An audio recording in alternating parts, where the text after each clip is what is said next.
So hello guys, আজকে আমরা যাব সাঁতার কাটতে। আপনারা সবাই ব্লগটি দেখতে থাকেন। তো আমরা সাঁতার কাটার উদ্দেশ্যে রওনা দিলাম। রওনা দেওয়ার সাথে সাথেই তারা দুষ্টামি করা শুরু করলো। তারপর আমার বন্ধু একটু বেশি দুষ্টামি করে ফেলেছিল। আমার ভুল হচ্ছে। তারপর আমরা বন্ধুরা সবাই মিলে লটকন খেলাম।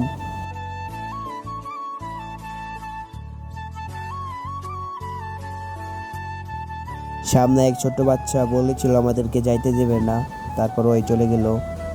তারপর হুজুরের কাছ থেকে তারা কামরাঙ্গা পারলো। তারপর আমরা সবাই কামরাঙ্গা খেলাম। পরে এক বাড়ি থেকে একটি বিলাই আসলো। পরে বিলাই দেখে আমার বন্ধুর করে চলে আসলো। পরে বন্ধু বিলাইকে একটু আদর করে দিল। তারপর আমরা সবাই মিলে একটি সুন্দর জায়গায় চলে আসলাম। ওইটা হচ্ছে পুকুর। আমরা এখন যাচ্ছি ড্রেস চেঞ্জ করতে। পরে আমরা পুকুরে নামবো। সো গাইস, এখন আমি ড্রেস চেঞ্জ করে পুকুরের কাছে যাইতেছি। আর বাকিরা সবাই পুকুরের পাশে চলে গেছে। তারা পুকুরের কাছে যেয়ে বসেছিল কতক্ষণ আমাদের জন্য। তারপর এবার আমরা সবাই এক এক করে পুকুরে নামলাম।